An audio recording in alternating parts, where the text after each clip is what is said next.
कांग्रेस और बीजेपी 27 सालों से राज कर रही, तो हम तो यही नारा देंगे कि कांग्रेस बीजेपी भाई भाई। इसीलिए यहाँ पे एमआईएम आई और इन्होंने हमेशा 27 साल दोनों ने मिलकर खाई मलाई। करीब 16 विधायक भाजपा में जा चुके हैं। जो कांग्रेस के बड़े बड़े चेहरे थे, पटेल समाज के हार्दिक पटेल थे, वो खुद बीजेपी में चले गए। तो बीजेपी को तो फायदा ये लोग पहुंचा रहे हैं। 5 उम्मीदवार उतरे, उसमें से एक हिंदू बहन को, हमने दलित बहन को टिकट दिया, दानी लिमड़ा की सीट से, कोशिका परमार को। तो ये कहाँ से मुसलमानों की बात हो गई? उनका भी तो रिप्रेजेंटेटिव बढ़ा रहे हैं ना, उनकी भी तो क़यादत खड़ी करें कि दलित समाज भी एक हो जाओ। ओवैसी के विधायक होंगे तो वो कम से कम दलित समाज की आवाज़ उठाएंगे। और यहाँ पे लोग भरोसा कर रहे हैं, हिंदू समाज के लोग, दलित समाज के लोग, आदिवासी समाज के लोग, मुसलमान समाज के लोग, सारे वर्ग के लोग ओवैसी साहब पे भरोसा कर रहे हैं। और कहीं ना कहीं ओवैसी साहब को लोग पसंद कर रहे हैं। कितने भी यहाँ पे कांग्रेस है जो वो सेक्युलर तो बोलती है अपने आप को, लेकिन कहीं ना कहीं वो सेक्युलर नहीं है।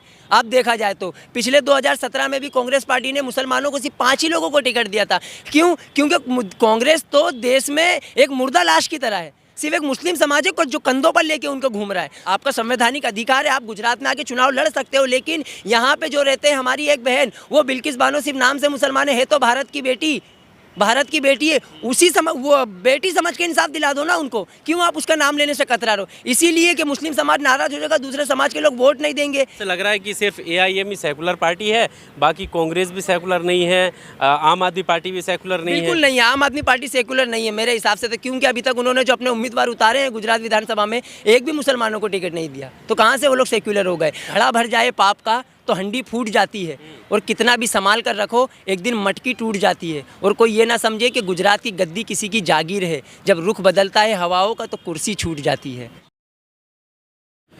नमस्कार, आपके साथ मैं हूं आकिल रजा। अहमदाबाद में इस वक्त हम मौजूद हैं। हमारे साथ अहमदाबाद के ज़िला प्रवक्ता एआईएम के असलम शेख साथ में हैं। इनसे तमाम मुद्दों पर बात करेंगे। एआईएम चुनाव लड़ रही है, तमाम गंभीर आरोप एआईएम पे लग रहे हैं। क्या लग रहा है, फिर से एआईएम यहाँ पर जो बीजेपी को फ़ायदा पहुँचाने के लिए तैयार है? देखो, आरोप प्रत्यारोप तो हर इलेक्शन में लगते हैं लोगों के ऊपर, लेकिन हम लोग यहाँ कोई फ़ायदा पहुँचाने नहीं आए हैं। बीजेपी तो 27 सालों से यहाँ पे सत्ता में है, तो किसने फ़ायदा पहुँचाया?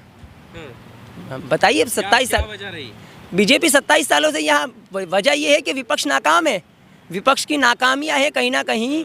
तो इसी वजह से जो यहाँ पे अगर देखा जाए तो कांग्रेस और बीजेपी 27 सालों से राज कर रही, तो हम तो यही नारा देंगे कि कांग्रेस बीजेपी भाई भाई। इसीलिए यहाँ पे एमआईएम आई और इन्होंने हमेशा 27 साल दोनों ने मिलकर खाई मलाई। तो ये रिदम से आप बात कर रहे हैं, क्या ऐसा भाई भाई कैसे हो गए वो लोग? भाई भाई इसी विपक्ष में बैठे हैं, विपक्ष में बैठे हैं। 2017 से आप देखा जाए तो 2022 तक पिछले 5 सालों में करीब 16 विधायक भाजपा में जा चुके हैं। जो कांग्रेस के बड़े बड़े चेहरे थे, पटेल समाज के हार्दिक पटेल थे, वो खुद बीजेपी में चले गए। तो बीजेपी को तो फायदा ये लोग पहुंचा रहे हैं। हम तो 27 सालों से इलेक्शन लड़े नहीं है, तो आप बीजेपी को रोकने में क्यों नाकामयाब हो गए? बताइए। और यही फिर हम पे आरोप लगाते हैं कि बोले आप वोट तोड़ोगे, कांग्रेस को हरा दोगे, यहाँ पे बीजेपी की सरकार बन जाएगी। अरे हमारे आने से सरकार बन जाएगी? आप 27 सालों से कैसे सरकार बन रही है? उनसे पूछिए इस जवाब, वो देंगे ना। अच्छा, आपको नहीं लगता कि अगर हिंदू मुस्लिम पे चुनाव होगा, फायदा किसको होगा? बताइए आप। कहाँ हिंदू मुस्लिम पे ये जो बात ओवैसी साहब अपनी तकरीरों में करते हैं, आरोप तो यही है। ओवैसी साहब उधर मुस्लिम करते हैं तो बीजेपी को फायदा होता है, उन्हें आसानी होती है हिंदू करने में। सुनिए मेरी बात। देखो, सबसे पहले तो ये बात को अपने दिमाग में से निकाल लेना चाहिए लोगों को, जिनकी मानसिकता ये है कि ओवैसी साहब मुस्लिम की बात करते हैं, तो ये सरासर गलत है। वो मुसलमानों के साथ साथ दलित समाज की, आदिवासी समाज की, हर वर्ग को लेके बात करते हैं। अभी आपने देखा जाए तो एमआईएम पार्टी ने गुजरात के अंदर 5 उम्मीदवारों को मैदान में उतारा है। 5 उम्मीदवार उतरे, उसमें से एक हिंदू बहन को, हमने दलित बहन को टिकट दिया, दानी लिमड़ा की सीट से, कोशिका परमार को। तो ये कहाँ से मुसलमानों की बात हो गई? उनका भी तो रिप्रेजेंटेटिव बढ़ा रहे हैं ना, उनकी भी तो क़यादत खड़ी करें कि दलित समाज भी एक हो जाओ। अभी तक दलित समाज को भी यहाँ पे ठगा गया है। चाहे 27 साल से बीजेपी यहाँ सरकार में थी, उसके राज में बीजेपी के शासन के अंदर दलित समाज को कहीं ना कहीं आज भी कई गाँवों में घोड़ी पर बैठने में, बारात निकलने पर, लंबी लंबी मूछें रखने पर दलित समाज को मारा जाता है। तो कौन आवाज़ उठाने वाला है? कोई नहीं उठाएगा। ओवैसी के विधायक होंगे तो वो कम से कम दलित समाज की आवाज़ उठाएंगे। और यहाँ पर लोग भरोसा कर रहे हैं, हिंदू समाज के लोग, दलित समाज के लोग, आदिवासी समाज के लोग, मुसलमान समाज के लोग, सारे वर्ग के लोग ओवैसी साहब पे भरोसा कर रहे हैं। और कहीं ना कहीं ओवैसी साहब को लोग पसंद कर रहे हैं। इस तरह क्या पसंद कर रहे हैं? कह रहे हैं कि आ गए, अब करेंगे फिर से बंटवारा वोटों का, मुसलमान करेंगे यहाँ पर। मुसलमान खुद इस बात को कह रहे हैं, फिर आप कैसे विश्वास दिलाएंगे कि आप क्या करें? कह रहे हैं ये सत्ता में तो आने वाली नहीं है पार्टी, फिर हम अपना वोट क्यों खराब करें? नहीं, इसमें ऐसा नहीं होता। देखो हमें अभी 1.5 साल हुए हैं यहाँ पर आए, तो हम जाहिर सी बात है कि हम सत्ता में नहीं आ सकते, लेकिन कहीं ना कहीं जो हमारे बेसिक मुद्दे हैं, जो हमारे संवैधानिक राइट्स, हमारे अधिकार हैं, आज उन अधिकारों से हमें वंचित रखा जाता है। सबसे बड़ी बात ये देखा जाए, मैंने दलित समाज से कहा कि दलित समाज के ऊपर जो अत्याचार होता है, मुस्लिम समाज के ऊपर जो यहाँ पे अत्याचार होता है, तो उनकी बातें कौन करेगा। आज देख लीजिए कितने भी यहाँ पे कांग्रेस है, जो वो सेक्युलर तो बोलती है अपने आप को, लेकिन कहीं ना कहीं वो सेक्युलर नहीं है। आप देखा जाए तो पिछले 2017 में भी कांग्रेस पार्टी ने मुसलमानों को सिर्फ 5 ही लोगों को टिकट दिया था। क्यों? क्योंकि कांग्रेस तो देश में एक मुर्दा लाश की तरह है। सिर्फ एक मुस्लिम समाज है जो कंधों पर लेके उनको घूम रहा है, दूसरे समाज के लोग पसंद ही नहीं कर रहे हैं। तो मुसलमानों ने क्या कांग्रेस का ठेका लेके रखा है? मुसलमानों ने कांग्रेस पार्टी का ठेका नहीं लिया है, और मुसलमान भाजपा को हराने के लिए यहाँ पे दूसरी पार्टी की तरफ जाएगा। उन्हें लगता है कि ओवैसी साहब जो हैं वो डायरेक्ट बीजेपी को टक्कर देंगे, क्योंकि संसद से लेकर सड़कों तक अगर यहाँ पे भाजपा का किसी ने विरोध किया है, और अगर भाजपा की आंखों में आंखें डालकर अगर कोई बोल सकता है, तो वो एमआईएम पार्टी के हमारे राष्ट्रीय अध्यक्ष बैरिस्टर असदुद्दीन ओवैसी साहब है। केजरीवाल नहीं बोल रहे, कांग्रेस नहीं बोल रही, मतलब आपको लगता है कि सिर्फ एआईएम ऐसी है जो विरोध करती है बीजेपी की नीतियों का? कौन सी पार्टी है जो विरोध नहीं करती है? सब लोग तो विरोध करते हैं। कहाँ पे करी उन्होंने? केजरीवाल की अगर आप बात करें तो उनके मुंह से सिर्फ एक शब्द निकलवा दो बिल्किस बानो के लिए। चलिए बोलिए, आप प्रेस रिपोर्टर हो, जाकर उनसे पूछ लिए। अभी मनोज सिसोदिया ने 4 दिन पहले ही कहा था, किसी एक पत्रकार ने उनसे ये सवाल किया था कि आप बिल्किस बानो पर बात क्यों नहीं करते हो, तो उन्होंने यही कहा था कि जो जिस पे बात करता उन्हें करने दो, हम तो शिक्षा पे, रोजगार पे बात करेंगे। बेसिक समस्या है, हम मानते हैं। आप शिक्षा पे बात करिए, रोजगार पे बात करिए, अच्छी बात है, आपका संवैधानिक अधिकार है, आप गुजरात में आके चुनाव लड़ सकते हो। लेकिन यहाँ पे जो रहते हैं, हमारी एक बहन, वो बिल्किस बानो सिर्फ नाम से मुसलमान है तो भारत की बेटी है, उसी वो बेटी समझ के इंसाफ दिला दो ना उनको। क्यों आप उसका नाम लेने से कतरा रहो? इसीलिए कि मुस्लिम समाज नाराज हो जाएगा, दूसरे समाज के लोग वोट नहीं देंगे। क्या आपकी मानसिकता भी यही है जो आपने दिल्ली में किया ताहिर हुसैन के साथ में, जो अमानतुल्लाह खान के साथ में, तो इसीलिए आप बिल्किस बानो के साथ भी ऐसा करोगे? तो कहीं ना कहीं केजरीवाल की मानसिकता भी उसी तरह की है। अभी देख लीजिए वो हिंदुत्व की तरफ आगे बढ़ रहे हैं। आज ही उन्होंने एक बयान दिया, मैंने सुबह में सुना था कि जो नोटों की जो हमारी करेंसी है, गांधी जी के साथ में लक्ष्मी जी की और उनकी फ़ोटो आनी चाहिए। तो ये मैं उसका डिफेंस नहीं कर रहा हूँ,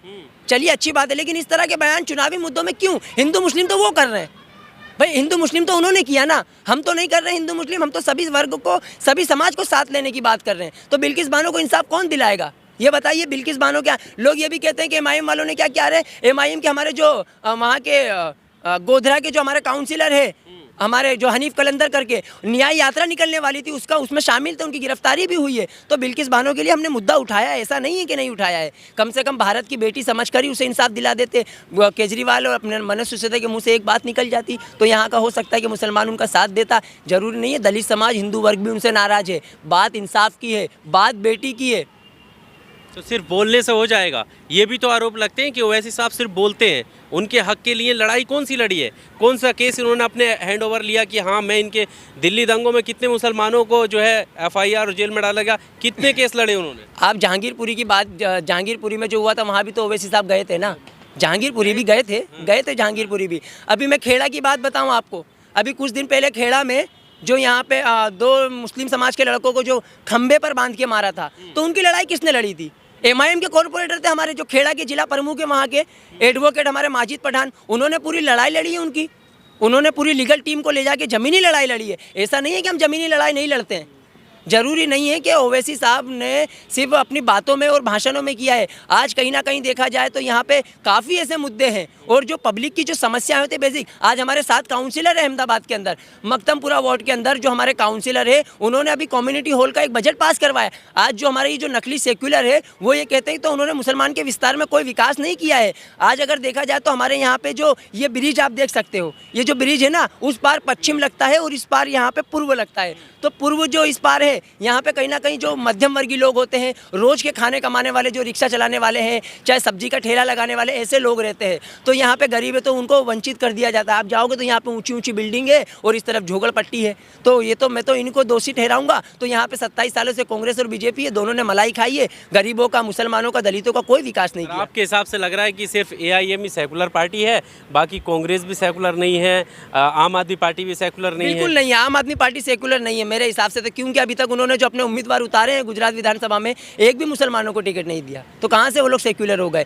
गुजरात के आम आदमी पार्टी की बात करूँ तो दिल्ली के कॉरपोरेशन इलेक्शन के अंदर, दिल्ली के कॉरपोरेशन इलेक्शन में जब रैली निकल रही थी तो उन्हीं के माइनॉरिटी के लोगों को आम आदमी पार्टी के कई गुजरात के बड़े नेता ने उन्हें सिर्फ इसीलिए हटा दिया था रैली में से कि उनके सर पे टोपी थी और उनके चेहरे पर दाढ़ी थी, इसीलिए उनको हटा दिया था कि आप रैली में मत आइए। क्या दाढ़ी और टोपी वालों को आम आदमी पार्टी अपनी रैली में भी नहीं लेकर जाएगी? कहाँ से वो सेक्युलर हुई? क्यों नहीं बताना चाहती है चेहरा? दाढ़ी और टोपी से भी उन्हें नफरत है, तो फिर हमारा वोट लेने के लिए क्यों आ रहे हो? अब हमारा वोट तो मुंह की तलाश थे, ऐसा कहते हैं ना कि मंच पे अगर कोई दाढ़ी टोपी वाला है और जब भीड़ होती है, माना किसी के अगर कोनी लग गई तो कह देते अरे धकेल दिया, अरे ये कर दिया, तो मुद्दे बनाने वाली बात। देश सबका है, देश सबका है। हमारे भी बुजुर्गों ने कुर्बानियाँ दी हैं और देश सबका है। तो आप सभी वर्गों को और सभी समाज को साथ लेकर चलो, तभी आप यहाँ पर राज कर सकते हो। अगर किसी एक समाज को छोड़ोगे तो अगर आप ये समझते हो कि उनका कोई नेता नहीं है, वो तो सिर्फ हमारे गुलाम है, हमारे वोट बैंक है, तो ऐसा नहीं है। अगर मुसलमानों को अछूत समझते हैं सियासत के अंदर, अगर ये समझते हैं कि मुसलमान तो हमारे वोटों के गुलाम हैं, तो अब मुसलमान गुलाम नहीं है यहाँ का। मुसलमान इन लोगों का, नकली सेक्युलर पार्टियों का गुलाम नहीं है। मुसलमानों के पास अब अपनी खुद की क़यादत खड़ी करने के लिए उनका खुद का नेता हैदराबाद से यहाँ आ चुका है। तो सुन ले सारी पार्टी वाले, अगर वो ये समझते हैं कि हम लोगों तो कि मतलब अगर वो ये समझते हैं कि मुसलमान हमें वोट देगा, तो नहीं, ये गलत बात है। क्योंकि मैं तो ये कहूँगा कि घड़ा भर जाए पाप का तो हंडी फूट जाती है, और कितना भी संभाल कर रखो एक दिन मटकी टूट जाती है। और कोई ये ना समझे कि गुजरात की गद्दी किसी की जागीर है, जब रुख बदलता है हवाओं का तो कुर्सी छूट जाती है। चलिए, बहुत शुक्रिया हमारे साथ बात करने के लिए। कि ये तो आने वाला वक्त बताएगा कि क्या वाकई AIM-IM यहाँ पर कुछ कामयाबी उसे मिल पाती है, या फिर वो फिर से जैसे आरोप लगते हैं कि इन्होंने वोट काटे हैं, इनकी वजह से कांग्रेस को नुकसान हुआ है, या इनकी वजह से जो है आम आदमी पार्टी को नुकसान हुआ है, ये आने वाला वक्त बताएगा। लेकिन जिस तरह की बातें की जा रही हैं कि आखिर मुसलमानों के मुद्दे पर जब वैसी नहीं बोलेंगे तो बोलेगा कौन? बिल्किस बानो वाला मुद्दा कि केजरीवाल क्यों खामोश रहे। यहाँ तक कि कांग्रेस को लेकर भी कहा जाता है कि पिछले चुनावों में भी और इस बार भी मुसलमानों की लीडरशिप को जो है दरकिनार किया जाता रहा है। लेकिन यही मुद्दे साथ में जो है AIM पार्टी उठाती है और कहती है कि 5 सीटों में से हम सेकुलर हैं और हमने देखो इन 5 में से भी एक को, अपनी दलित बहन को टिकट दिया है। बहरहाल इस रिपोर्ट में सिर्फ इतना ही। गुजरात चुनाव की कवरेज लगातार जारी रहेगी। आपका क्या कुछ कहना है? कमेंट बॉक्स में आकर अपनी राय ज़रूर दीजिएगा। शुक्रिया।